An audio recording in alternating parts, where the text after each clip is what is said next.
Welcome to another edition of Kyle Meredith with the interview series presented by WFPK at WFPK.org, Consequence of Sound, and the Consequence Podcast Network. Thank you so much for checking us out today. And if you're not subscribed, you know the drill. Please hit that subscribe button. We put out a brand new interview every Monday, Wednesday, and Friday, 3 interviews a week. And today it's one of my all-time favorites. I'm speaking with the Cranberries. I've got Noel and Ferg here to talk about, I guess, is the 25th anniversary of No Need to Argue, which was actually last year was the 25th anniversary, but the 25th anniversary edition coming out this year. Hi, guys. It's great to have you here. Hey. Hi, Kyle. Hey. Hi. So I guess I should ask, what was the holdup? Because we're not officially on the right timeline here, right? Yeah, it was supposed to be a bit earlier this year, but then the whole COVID thing affected the release and all that, because we kind of had it ready for, well, I suppose towards the end of last year we were finishing off everything, and it was ready to go. You know, I think we were planning around summertime this year, but the old lockdown scenario and all that. Then it was due to release in September, and now it's put back to November, I believe. Yeah. Well, we're getting there, and that's the important thing. And it's such a fun collection to listen to. I mean, so you've got the remastered record, and I want to bring up my notes here so I'm not missing anything here, but the B-sides, Away and I Don't Need, So Cold in Ireland from the original tapes. There's some demos, some live cuts on here. And one of the live cuts, I was going to ask about this too, because it's an MTV Unplugged in New York, and but it's only one. Has there been anything of keeping you guys from releasing that whole thing, or is it just like that's the one we like? Well, that particular song was never on anything. We literally, I think we only ever played it that one time. We kind of wrote it a day or two before it, rehearsed it with the string section, played it, and then forgot about the song forever. So all the other tracks on there, obviously, you know, we played many, many times. So I don't really know. Ferg and I spoke about this a week or so ago about, you know, how come we never recorded it or played it again, and it just seemed to get lost somewhere along the way. So this is really, as far as we know, I think the only actual recording of it. So we figure we might as well put it on something at some time. And we did a kind of an acoustic album. Was it about 6-7 years ago, Ferg, I think? Yeah. So roughly, but that was kind of, yeah, was it so, you know, that was kind of, I guess, a more modern version of that Unplugged thing, and we released that, and we kind of didn't really see the point of releasing the MTV one then, because we kind of did our more modern, up-to-date version of it as well. But you never know, you know, what happens with things down the road. Yeah. Well, it's out there now, thankfully. It's a lovely song. And it fits in. I mean, of course, it fits in a time and place and a picture here as we're painting with this record, No Need to Argue, which was technically your guys' sophomore album as the Cranberries, kind of, you know, with the history, the way it's laid out and the band names and lead singers and all of that stuff. They say you got your whole life to write that first album. For a lot of bands, that means the second record, you're up against the wall and time. I never got the sense when I look back and I read the history of this record that it felt like that for you all. Was that the case? No, it wasn't, because there was kind of 2 years between the albums. I know the release date of the first album was pushed back a bit, so that it meant we kind of had more time to prepare the second album. And we were kind of, I suppose, on a high, because the first album was doing well and we were touring a lot, but we'd work out songs at soundcheck, and, you know, everything was flowing really well. Everyone was in creative spirits, and it just kind of happened really easily. Didn't feel any pressure or anything like that. We were just, I suppose, in our early 20s. We were really young and full of energy, and, you know, just enjoying being on tour, because we had, you know, toured a good bit before the success kind of kicked in, you know, and it was quite a slog. And then when we started getting successful, it was kind of, you know, a big buzz, and everyone felt like we deserved it because we'd worked so hard previously to that, you know. And yeah, we spent maybe 2 years touring the first album, and then you know, writing at sound checks and stuff, and everyone, Noel and Dolores would come in with ideas, and everyone kind of just pitch in, and you know, we'd record, get the sound man to record some of the ideas we had, and then the Magic Shop sessions that are on this box set, that was in the middle of a tour. We had maybe 5 or 6 days off in New York. Stephen Street was free at the time. He came over, and we did those demos. I think there was 5 songs we did, and they sounded great. So we ended up using parts of those on the actual album itself. Yeah, it's interesting, especially hearing you guys talk about how, you know, a lot of these songs were road tested, that you were able to kind of play them.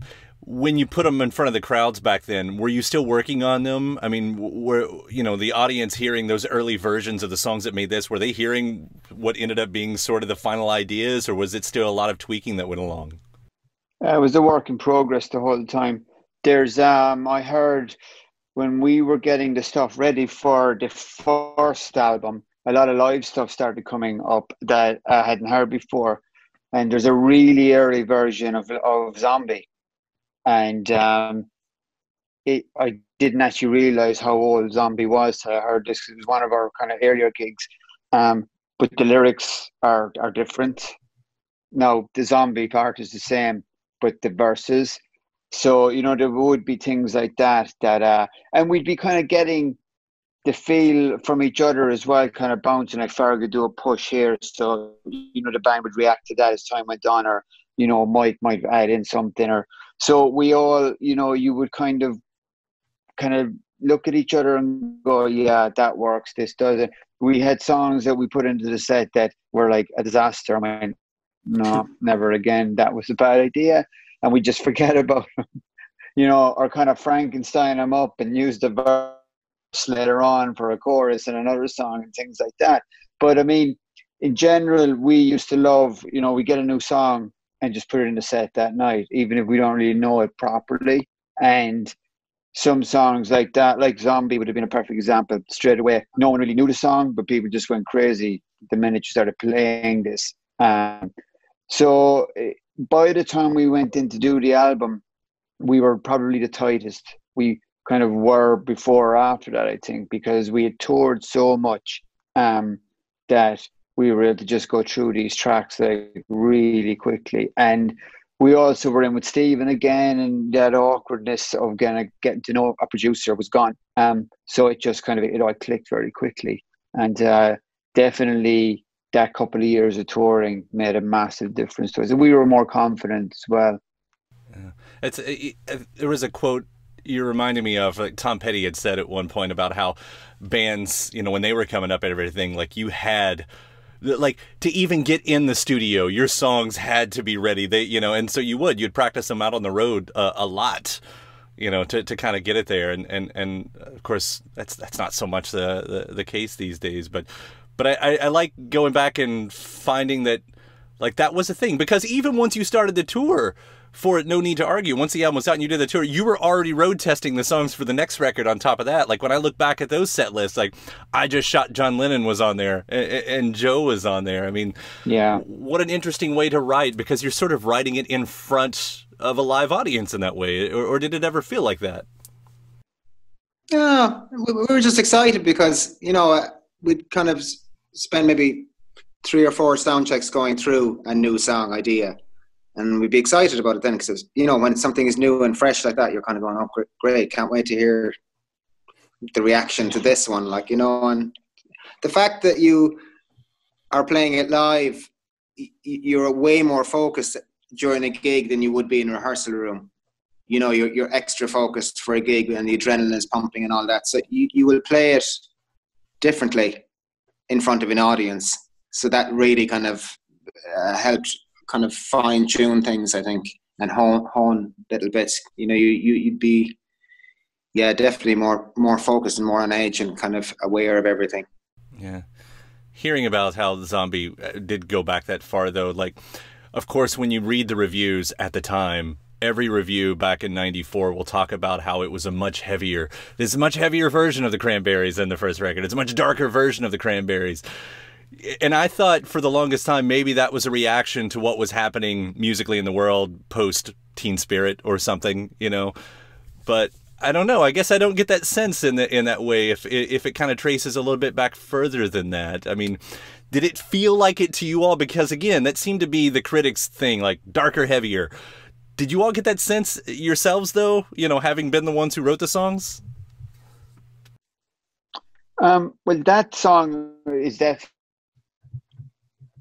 you know, it's obviously heavier than well, probably all the songs on this album. But if anyone had come to see us live, it was night and day. I mean, when we started, we tried to do what we did in the studio live, and it did not translate at all. It was, you know, we used to kind of use a lot of effects and studio, a lot of reverbs and delays, and then we'd be very dry and no distortion or anything live, and it just always sounded very empty.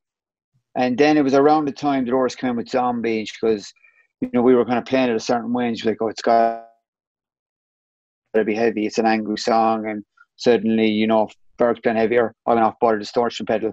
And next of all, it was like, oh, we can be heavy and still have melody and not be like, you know, I think we kind of thought heavy means like heavy metal kind of thing. And then you did have the kind of the grunge thing was starting to come along as well. And you soak all that kind of stuff in as well. So I think the combination of all these things just kind of lined up to suddenly, you know, people were going to the gigs going, and that's a good bit different than the album version.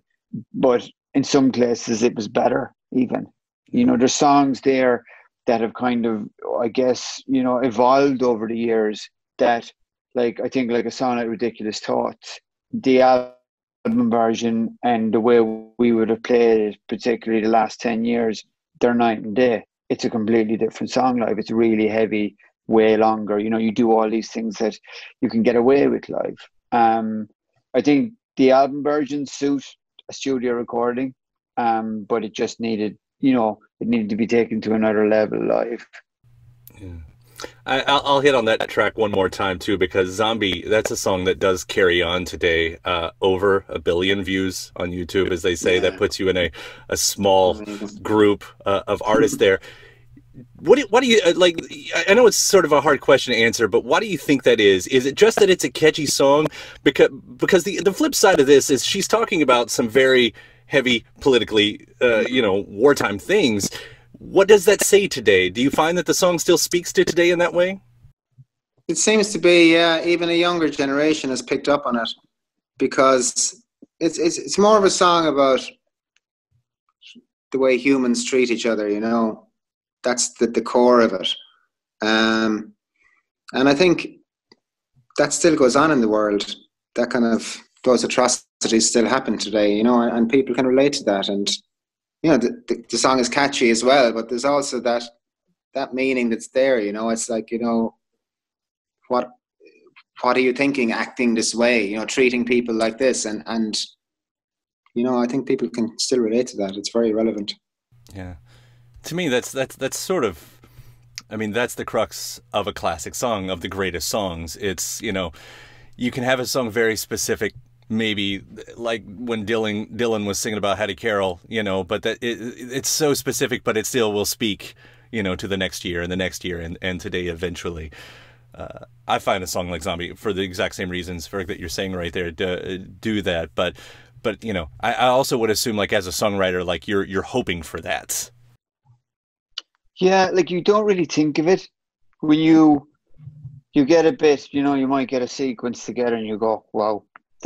You can kind of tell sometimes this is a single and this is not a single, you know. And for us, I guess many of our favorite songs were ones that were album tracks that didn't become singles.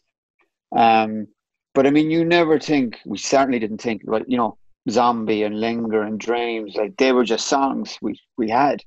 Particularly like Linger is the very first song we ever had.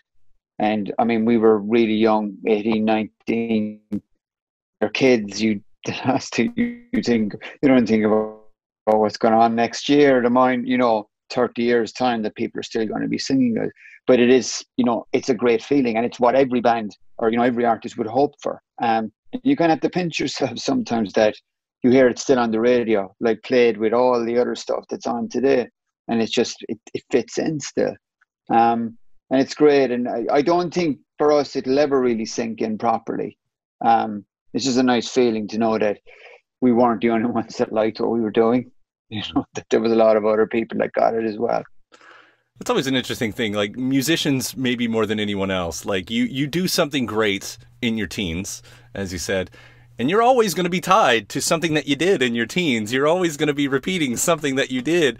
Like, I don't think anybody else has that, you know, and thank God that the songs that you guys did in your teens are just amazing songs, because there have been other instances of that as well. So it's, you know, that's really fun. One of my favorites, and you brought it up, it isn't another single on here, is Ridiculous Thoughts. I went back and for the first time I kind of sussed through the whole music video fiasco of that.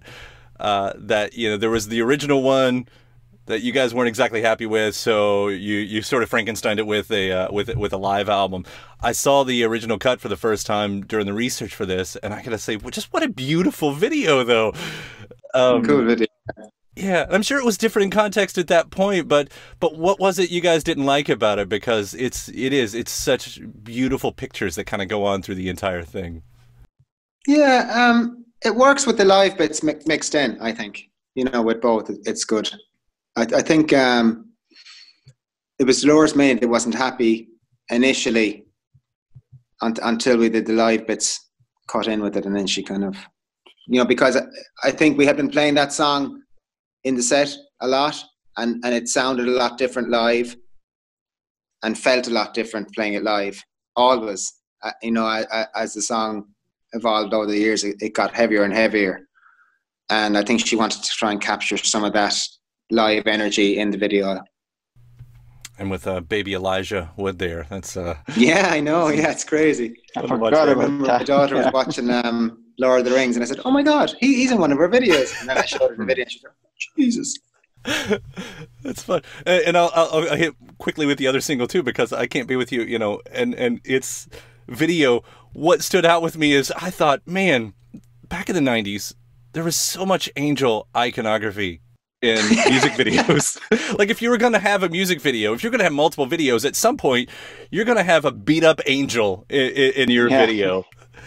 Why? Springs to mind there as well, and Nirvana. Sure. I think a Collective Soul, like one of theirs, had, like, there was just, it was like, why? This isn't really a specific question. I'm just like, why was there so many angels in music videos in the 90s? It was an MTV thing, I bet you. These all directors are watching each other, you know, maybe getting inspired. Noel, I'll bring up one of the guitar moments on this record that, again, a song I've heard a million times, but I started thinking about in a different light the other night, and it's Yeats' Grave. And I was thinking, what is that? Led Zeppelin's no quarter guitar sound? Like, was that the same thing? I think it was. I got a Vox 12 string from the 60s. I had bought it recently around that time, and as you do with any piece of gear, we got to find a place for that in the album. And then, you know, these things are meant to be. And I was like, Mert, who was our guitar tech forever, he used to go out and find these things and come back. And I was like, get it. I think we probably tried that guitar on every song, but this is the only one it actually worked on. So